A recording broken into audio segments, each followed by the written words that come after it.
I opened a credit card to cover my mom's medical bills. A few days later, I saw photos of my sister vacationing in Hawaii. When I asked where she got the money, she smirked. Thanks to your credit card. Don't worry, I only spent $100,000. I laughed and said, my card only has $100. Did you check the name? That's when my mom pulled out my gold card, the one I thought I lost last month. My name is Taryn Ellis. I'm 29. And if you think you've heard this story before, stay tuned. What happens when betrayal doesn't just steal your money, it steals your face. It started like this. Mom needed surgery.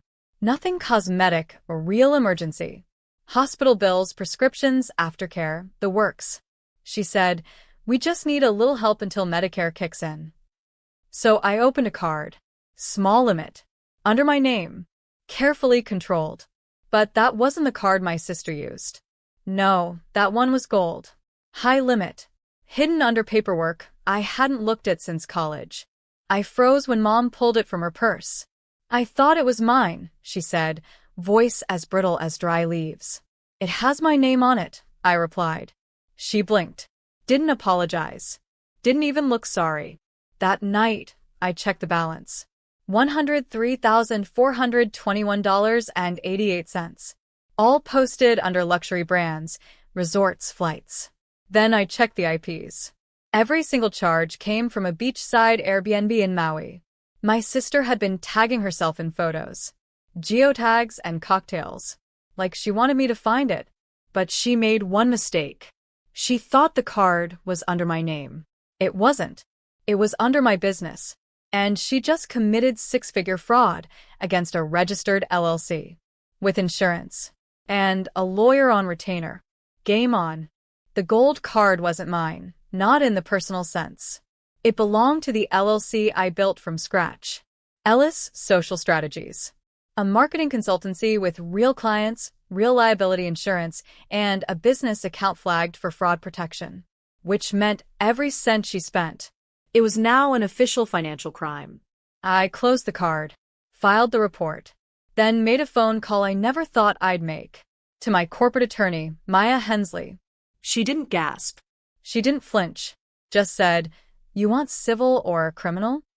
Both, I whispered. She nodded like I'd said I wanted oat milk in my coffee. Then she walked me through the plan. First, we'd alert the card's issuing bank. Business fraud. Family perpetrated, fully documented.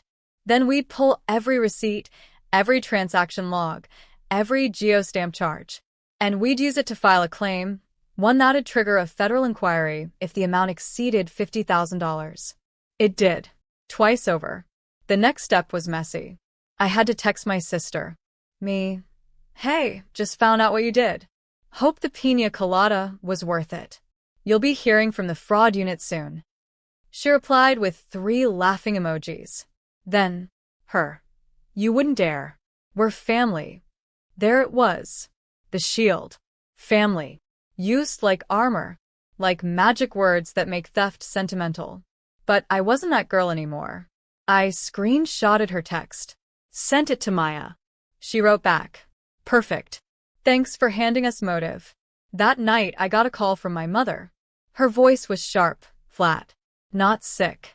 Not frail. You need to let this go, she said. It was just a card. I closed my eyes. No, Mom. It was my name. And soon, it would be her name on the stand next to mine. The investigation moved fast. Maya submitted the fraud packet by Monday. The bank froze all charges. The insurance company opened a formal inquiry. By Wednesday, my sister's account was locked. She couldn't even buy a smoothie. That's when the calls started. Blocked numbers. Voicemails from fake concern. But then came the one that burned. Mom again. You're ruining her life, she snapped. She's your sister. She made a mistake. I stared at the ceiling. Stealing $100,000 isn't a mistake, I said. It's a felony. She only did it because she thought you'd say no. I did say no, I whispered. She just didn't care. There was a pause. Then the softest threat I never saw coming. You know, if you go through with this, the family will have to pick sides. And just like that, It wasn't about right or wrong anymore. It was about loyalty. But the word family stopped meaning safety a long time ago. I opened the private folder I kept on my drive, the one labeled for when they forget.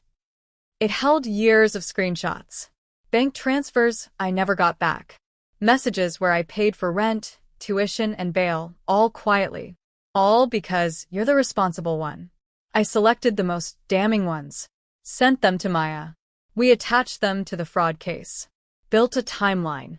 A pattern. A history. This wasn't a single act. It was the latest chapter in a novel called Use Taryn Until She Breaks. That evening, I posted one sentence on my business's Instagram. Sometimes, the only way to fix what's broken is to stop letting people who shattered it hold the glue.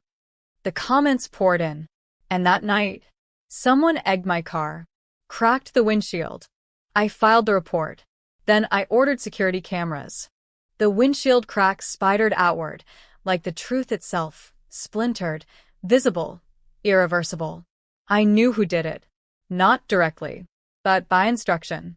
My sister had always been too pretty to dirty her own hands. She preferred damage by influence. But I had receipts. And now, I had footage too.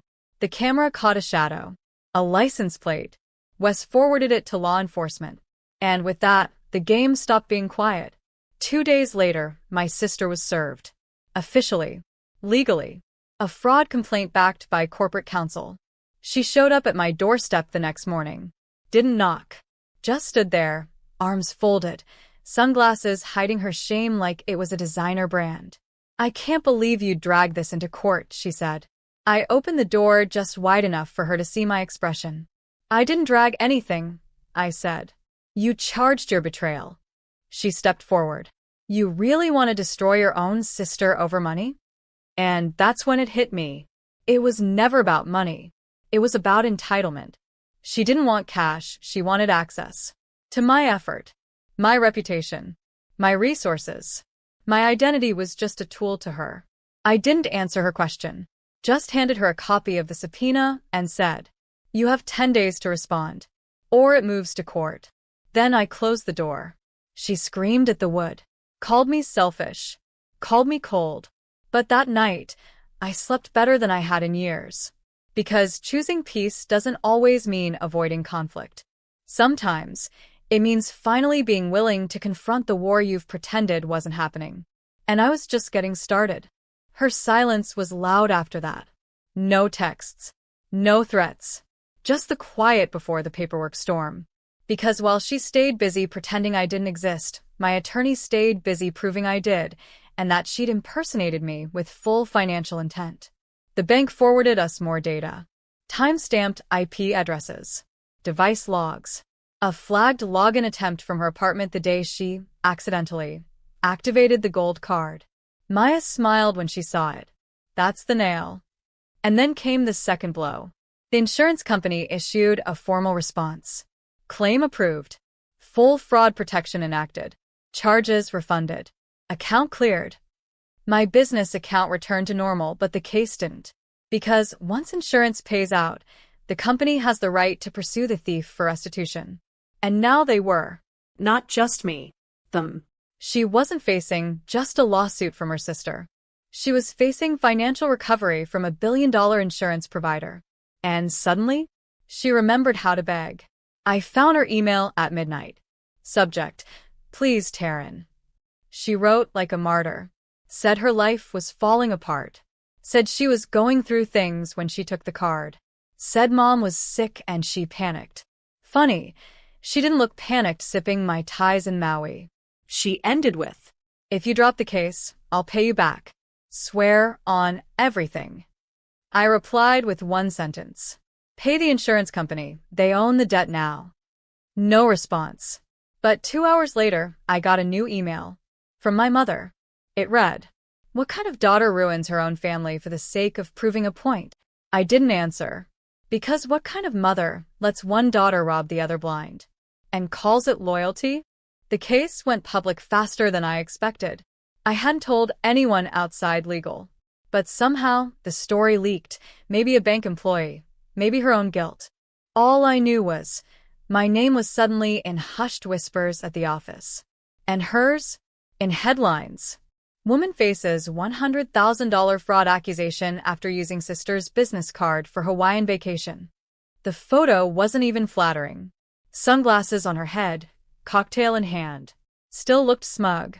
My mother texted again. You've embarrassed this family enough. Haven't you done enough damage? I almost laughed. I embarrassed the family? I opened a credit card for medical bills. They turned it into a free-for-all. The only thing I was guilty of was telling the truth out loud. Maya called that night. She sounded lighter than usual. The insurance company's pursuing civil restitution. You're in the clear financially. No need for you to attend court unless you want to testify. I sat with that. I didn't want revenge. I wanted peace. But peace wasn't silence anymore. Peace was boundaries. Legally protected. Financially enforced. Emotionally permanent. I'll testify, I said. Not to punish her. To record the truth. Because someday, someone would tell this story differently, paint her as the misunderstood sister, me as the cruel one. I wanted it on record. She lied. She stole. She smirked while doing it. And I forgave her. But I didn't excuse her. That night, I poured myself tea in the mug she gave me last Christmas.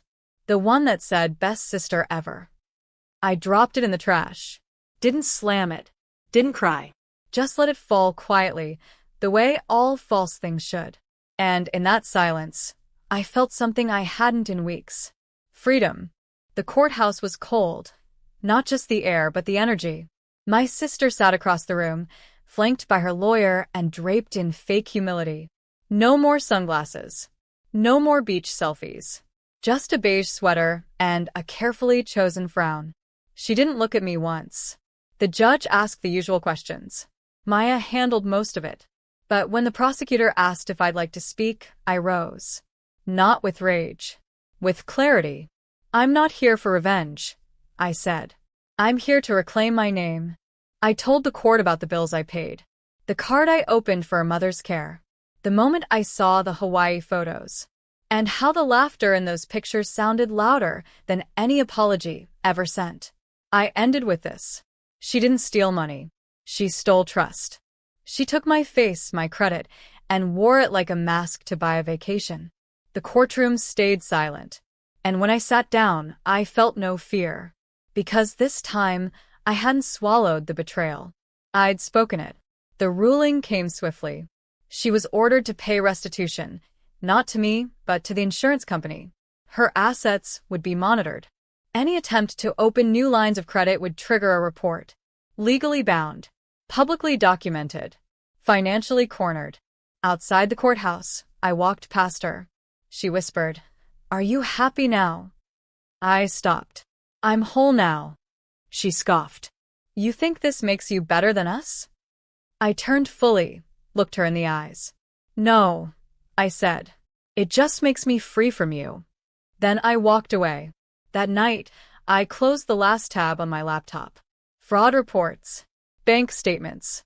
Insurance claims. I clicked archive. Then I opened a new one. Labeled it. Boundaries. Do not share. Closure didn't come in court. It didn't come in payouts or frozen accounts. It came in quiet choices. I blocked her number. Deleted my mother's contact too. Not out of anger, but necessity. Because healing isn't a door you open for guests who set your house on fire. The weeks that followed were calm. Uneventful even. No more emergencies. No more fake apologies wrapped in birthday invites. I used the refunded funds to hire a financial advisor. Open new business accounts with tighter protocols. Set alerts for even the smallest charges. I'd learned that betrayal doesn't always wear a ski mask. Sometimes, it wears your last name. One afternoon, I walked past a jewelry store. In the window, a gold bracelet. Simple. Clean. Mine. Not the one my sister once borrowed and never returned. Not the one I found in her Instagram photos 3 years ago. This one? Bought with my own card. With my name embossed on the receipt. As I slipped it on, I remembered something my grandmother used to say. The people who love you shouldn't make you prove it. I used to think that meant I had to earn love. Now I understood. Love isn't tested through sacrifice. It's revealed when sacrifice isn't needed. I walked home, bracelet light on my wrist, phone silent in my pocket. At my front door, I paused. No broken glass. No eggshells, real or emotional. Just space. And peace. And a version of myself I hadn't met in years. Whole. Unapologetic. And finally unhooked from the belief that forgiveness means reunion. It doesn't. Sometimes forgiveness means closing the ledger, not forgetting the debt, but choosing never to let it drain you again. And this chapter?